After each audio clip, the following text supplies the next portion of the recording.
Vous êtes sur Radio Côte d'Ivoire, vous suivez C'est pas normal, l'espace qui vous est réservé pour que vous puissiez vous exprimer, parler des difficultés que vous rencontrez chez vous et crier votre ras-le-bol par rapport à une situation qui vous déplaît. On est avec vous pendant au moins 15 minutes via ces deux numéros 27 20 21 44 48 que vous pourrez composer maintenant.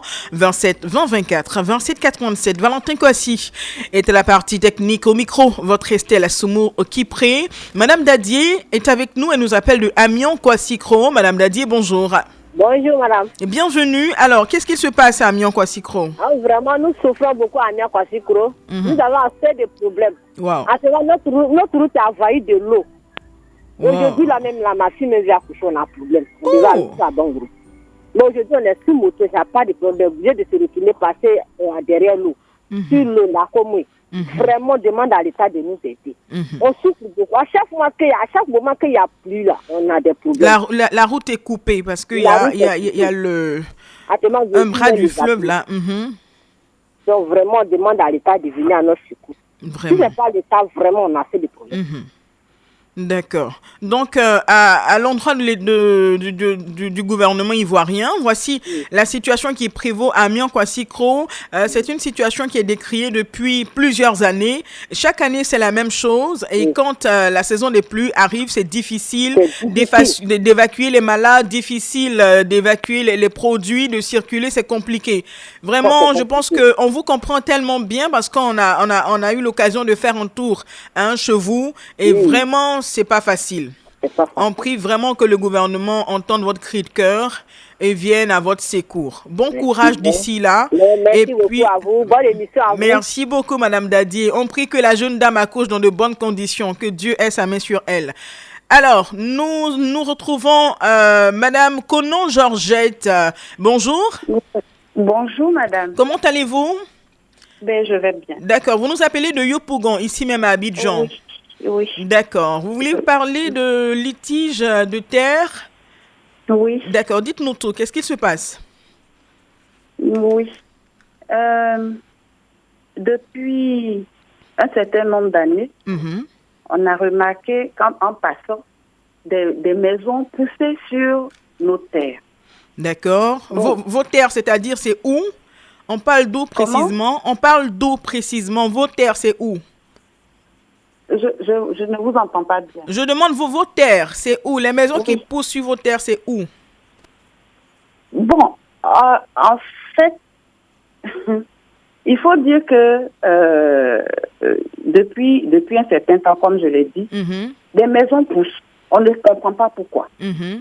Et on a approché notre papa pour en savoir un peu plus. Lui-même, il était surpris. Et on a convoqué une réunion à Angamblé-Konankro. C'est de ça qu'il s'agit. Ah, d'accord. Angamblé-Konankro. Oui, Angamblé-Konankro. Et Angamblé-Konankro est situé où? Est situé à, disons, c'est à Boaké, à 5 km, disons, après le stade, là, après l'université, si vous voulez. Après Tchelekro, juste après Tchelekro, vous voyez le site. Ah, d'accord. Qui s'étend jusqu'au village de Dong. D'accord. Voilà. Très bien. Voilà. Allez-y. Et la superficie, ça fait, disons, plus de 150 km, 150 hectares, pardon. 150 hectares, donc, d'accord. On avait constaté que, étant donné que la ville approchait, la ville de Boaké approchait, il fallait mettre nos terres en sécurité. D'accord. C'est ainsi qu'on a demandé à notre frère qui s'appelle Falah Guy Darès, c'est mon cousin d'ailleurs, et de s'occuper de la gestion. En fait, de quoi il s'agit? Là, parce que lui, il habitait à Boaké. C'était plus simple pour lui de faire les papiers et autres. D'accord. Donc, on lui a confié. La gestion veut dire quoi? De faire les papiers de nos terres, et puis on réservait un certain nombre d'hectares pour la famille. Le reste, après les travaux, parce qu'il faut donner un peu d'argent, ou bien comme on ne peut pas payer en argent, on paye en nature. Donc, donner un certain nombre à celui qui allait faire les tracés de route. D'accord. C'est ainsi qu'on avait décidé. Mais, vu les ajustements, papa a fait appel à Darès. Il ne vient pas rendre compte de ce qu'il est en train de faire sur le site. Darès, c'est qui? Darès, Salagui Darès. Salagui Darès, d'accord. Voilà, Salagui Darès, c'est mon cousin. D'accord. Et à plusieurs reprises, il ne vient pas rendre compte. D'accord. Il faut dire que papa est le chef de terre. D'accord. De Angamblé Konankro. Voilà, de Angamblé Konankro. Et Salagui Darès, au cours d'une réunion de famille, on l'a nommé comme chef de Angamblé Konankro. Ah, d'accord. C'est vous-même qui l'avez nommé chef de village? Oui, nous-mêmes, oui. D'accord. Nous-mêmes, la famille. Et ce Salagui Darès là, il est votre cousin? Il est mon cousin. D'accord. Donc, neveu à mon papa. Voilà. Donc, il est nommé comme chef et il doit rendre compte au chef, au propriétaire terrien. Allons-y rapidement, allons-y rapidement pour qu'on comprenne. Allô? Ah oui, on vous écoute. Allons-y rapidement. Voilà. Et donc, il est dans son bureau. On a mis des notables avec qui il doit travailler. D'accord. Mais à ce qu'on a entendu, il fait les choses, mais sans les notables, sans rendre compte. Jusqu'à ce que, en 2019, papa convoque une réunion à Angamblé Konankro pour situer les responsabilités. Parce que jusque-là, les gens ont pensé que, comme c'est papa qui est le propriétaire terrien, sûrement que c'est lui qui a donné l'ordre à Salagui Darès, non seulement de lotir toute la superficie, mais même les cimetières. Le cimetière est loti. Le chef que vous avez nommé, il a loti tout le village? Oui. Y compris le cimetière? Les 150 hectares. Wow, d'accord. Il fait lotir. Il détruit les plantations. Même le cimetière est loti. D'accord. Donc, Madame Konon-Georgette, le problème qui est là, c'est lequel exactement? Le problème qui est là aujourd'hui, c'est qu'il s'est arrogé plus de 110 hectares. Parce que après cette affaire-là, on s'est retrouvé au tribunal qui nous a concédé que 40 hectares. D'accord. Sur lesquels devait être réalisée une promotion immobilière. À l'époque, il nous faisait croire qu'il y aurait le PPU, le programme présidentiel d'urgence, qui allait s'appliquer sur notre terrain. Donc, il fallait qu'on réserve au moins 40 hectares sur lesquels allait se réaliser ce programme-là. D'accord. Donc, le chef de village que vous avez nommé, que vous-même vous avez positionné à la tête de Angamblé Konankro, s'est retrouvé, il a fini par vendre toutes les terres, y compris le cimetière, c'est ce que vous dites. Voilà. Et quand vous êtes allé en justice, qu'est-ce qu'on vous a dit? Est-ce qu'il a le droit de le faire ou est-ce qu'il n'a pas le droit de le faire? Qu'est-ce que les autorités disent? Les autorités, en fait, il n'a pas le droit de le faire puisque quand on le nommait, c'était ça l'une des clauses. Il n'a pas le droit de vendre même un mètre carré de terrain. Mais est-ce qu'il n'est pas propriétaire terrien? Je ne sais pas comment ça marche. Il est propriétaire terrien, le chef? Comment? Est-ce que le chef, là, il est propriétaire terrien? Le chef ne peut pas être propriétaire terrien. D'accord. Le chef, on le nomme pour être au-devant de la population, pour parler aux autorités, ou bien pour aller faire des papiers.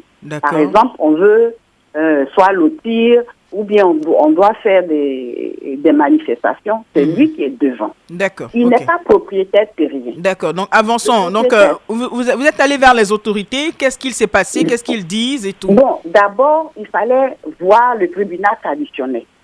Le tribunal traditionnel a convoqué pour en savoir plus. Il est venu, il a raconté des choses, les gens, ils l'ont débouté. Le tribunal a débouté et il était question qu'il aille montrer au moins les 40 hectares, puisqu'il dit les 40 hectares sont là. D'accord. Le jour J, il ne se présente pas. D'accord. jusqu'à ce que le chef de village de Dorou décède. Et il fallait donc aller voir la reine de Sakassou, la chefferie de Sakassou, pour découdre. D'accord. Là-bas aussi, le même scénario. Il ne se présente pas. Donc, en ce moment, vous êtes à quel niveau? On veut aller rapidement. Il y a beaucoup qui attendent au standard. Actuellement, vous êtes à quel niveau? Oui. Aujourd'hui, nous demandons sa destitution. On ne veut plus de lui.